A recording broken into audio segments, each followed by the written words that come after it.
Hello, how are you guys doing out there? This is Yinka Ojo with Guy Talk. Welcome, welcome, welcome. We're gonna have a great time today.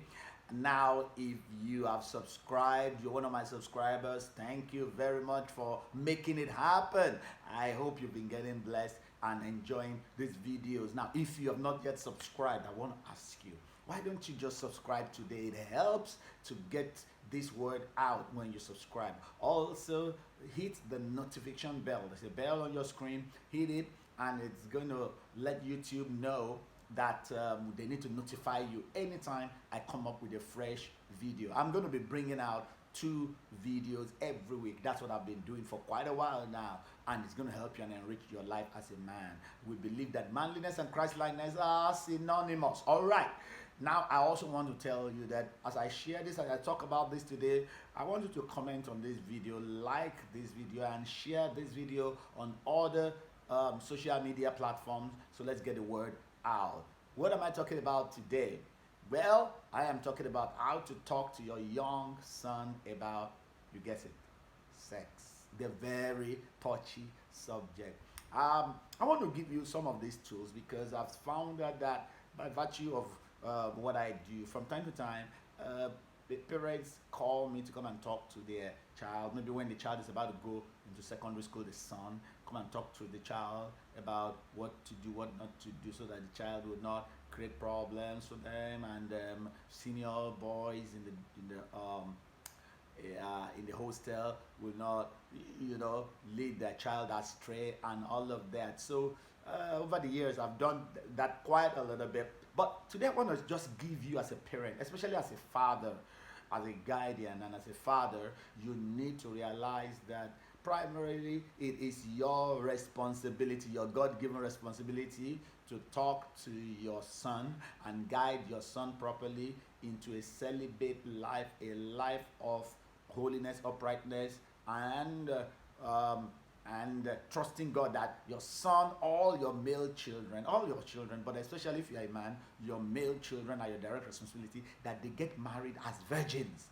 That is the plan of God in the Holy Scriptures. Now, I want to give you the keys and the tips. People are already doing this thing. They are helping. These tips I'm going to give you are helping many people to see this come to pass. All right. See, when the child is young, as soon as the child can talk, the child can ask a few questions. 1, 2, 3, 4, 5 years old. There's a where the babies come from and all of that. You tell them they come from heaven, and they say, "Oh, okay, that's all right." And they can ask you who is God, and all of that. But by the time the child begins to get to pre-teens and early teens, when puberty begins to kick in, you cannot just keep on saying, well, the bees and the butterflies, no, you can't say that anymore, or else your son will go somewhere else and get this information.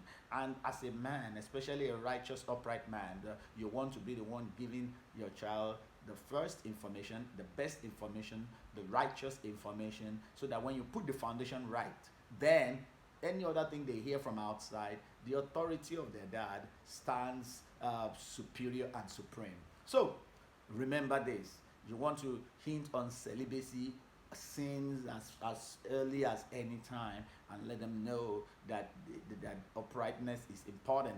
But when puberty is about to kick in, you've got to be plain and open and have a time in which you talk to your son. Now, don't feel that it is just one talk, one 30-minute talk, one conversation that will cover every detail. No. You will have to say it and explain it over and over from time to time. Some situations will show up. Use them as teaching moments. When Jesus Christ saw the fig tree that had no fig fruit, he used that as a teaching moment to teach his disciples about faith. When something is going on, there's a controversy about Jesus Christ. Who am I? Who do people say I am? He used that to teach them that he was and is the Messiah sent to the world to die for the sins of the world. So you also, as a dad, as a father, as a guardian, you need to be able to look at situations that show up. Maybe nobody knew, but they put up an advert on television that shows some sexually suggestive things. That's a good time to, if it's just a 30-second advert and it goes. But if it's a movie, you may want to pause it or move away from that and then have that little discussion again along the lines of sexuality. So, remember again, parenting is not for the faint-hearted. If you want to be successful in parenting, then you have to be courageous and bold about the matter. So, remember that. Find out first. So, how do I go about it, you may say? So, here are some of the tips. Here we go. Find out first what they know, what he or she knows, and don't express so much shock. Please put on your shock absorbers. And if you find out that your child knows more than you thought they would know, it's okay. You can still correct things. So, but when you show so much shock and say, "What you are," and you begin to rail accusations and abuses and etc., the child will clamp up, and like I said, the son, will go and look for all the information from other people, and there's a lot of toxic, evil, unrighteous, damaging information out there, and so that's not what we want for these sons, these boys. So find out what he knows first. You can ask, what do you think about girls? You can ask your 11-year-old, your 10-year-old, what do you think about girls? No matter what question they say, at least you're getting what's in his mind. Are you interested in a particular girl? Okay, no matter what the child says, no, and just smile it off. Maybe that you are playing a game of basketball or you are playing Ludo while this is going on, and then ask. And you can ask a third question. But maybe your child says, "No, I'm not interested." Then you can follow it up. But do you ever want to get married at a point in your life? And the child says, "Oh yeah," and then you can ask when. So, I don't know. You're talking. You're generating conversation. Then you can ask, have you done reproduction yet in biology in school? You may say yes or no. You may say no. What's reproduction? Then you can begin to talk about this issue of sex. If you say yes, I've done it, then tell them that, okay, fine. I want to say something that probably they didn't cover in your reproduction class, and then you can start. What do I start with? Number one, explain the purpose of sex. I want to talk about purpose. If purpose is not known, abuse is inevitable. Sex has a purpose. Where people don't know this proper purpose of sex, they abuse sex, and a lot of people are abusing sex. You might have seen them in movies, on films, around the street. There are so many people abusing sex, which does not make God happy. Sex is let them know that sex is a gift from God. Yes, it is enjoyable, but it is for spiritual and emotional bonding between a man and a woman who are already married. Let me say that again. You want to tell you that it's enjoyable, yes, but it is for spiritual and emotional bonding between a man and a woman who are married. Now, you may see people who are not married doing it. Those people, they are abusing. That is abnormal use. Is the meaning of abuse. They are using abnormally a gift that God has given, and it's breaking the heart of God. Right? Say it very simply. And then you say that also God created sex for producing another human being within the secure environment of marriage. It is for producing another human being within the secure environment of marriage. Now, when you explain this to your son, your son is going to, he may not respond, he may not say anything, he may be acting awkward, but the words that you're speaking are powerful. Then you want to now go on and tell your child explain how to treat a woman, treat women, that men, and he himself is growing up now as a young man.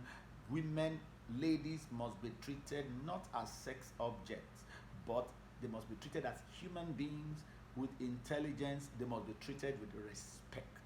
They must be treated as co-humans. They must be respected. They must not be looked down on. No matter what the culture of the day says or the environment says, they must be respected and honored. And then when you tell your child that, your child is going to imbibe it in, and it's gonna sink in like a seed on fertile ground. Yes. So next, you now want to discuss the issue of puberty, the raging hormones. So you tell them that, yeah, when you see a girl that is very attractive and very good looking, your body is going to feel like attracted towards it. Is the hormones in your body. That's what they taught you in biology. Now, those hormones must be controlled. It is not the time for you to follow the hormones and express all the push that the hormone wants you to do.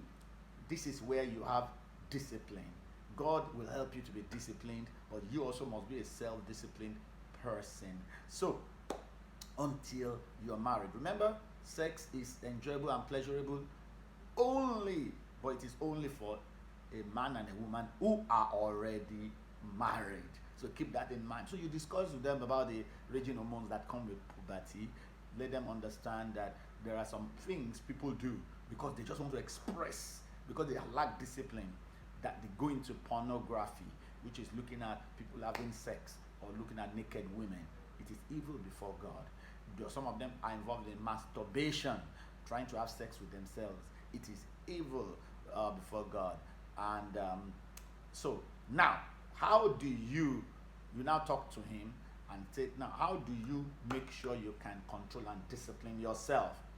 You want to make sure that you are not an idle human being. You see, the idle mind is the devil's workshop.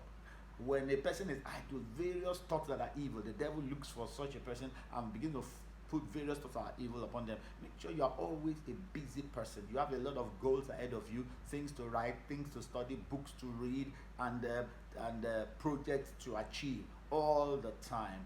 And then number two, you tell your child that he needs to watch his company. If you find out that there's some immoral boys around, maybe in his school or whatever, or on the internet, you must disconnect from them. The Bible says evil communication corrupts good manners. Number three, tell your child to be active in sports and active in debating society.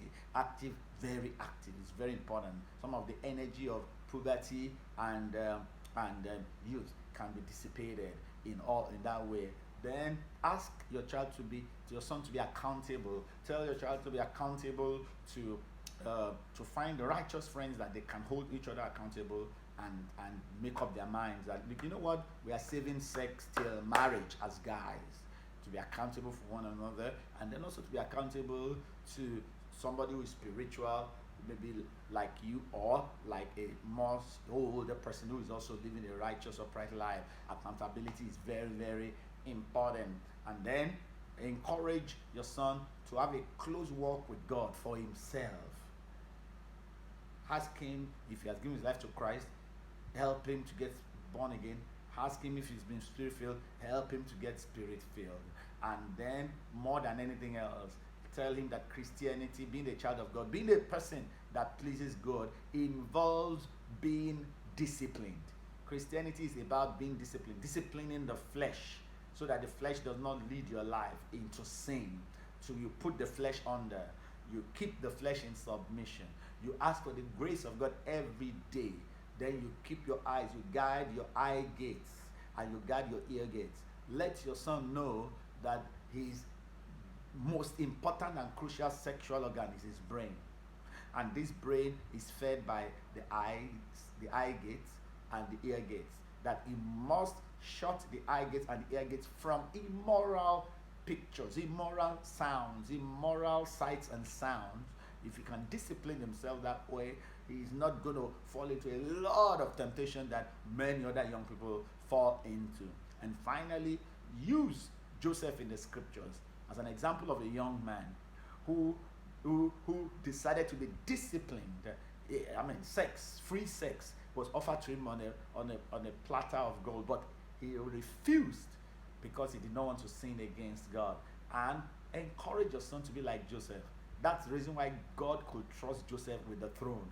Tell your son that God has a throne for you. But the devil also knows he may bring temptation here and there, but you need to resist this temptation. Ask for the grace of God, and you will always win all the time. So this is, in a nutshell, how you talk to your son about the issue of sex. And then you watch.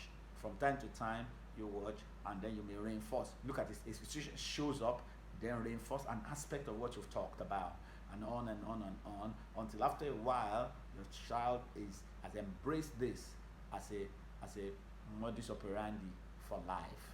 Well, what do you think about what I've shared? Am I on to something? Yeah, let me have the comment in the comment section. Remember to like this. If you like anything I've said, make sure you like this video. Also share this video. Hit the bell. Remember that, so that you can know when I have posted a new video. And if you have not yet subscribed, do it right now before this video closes. Well, until next time, guys, keep on keeping on. Bye for now.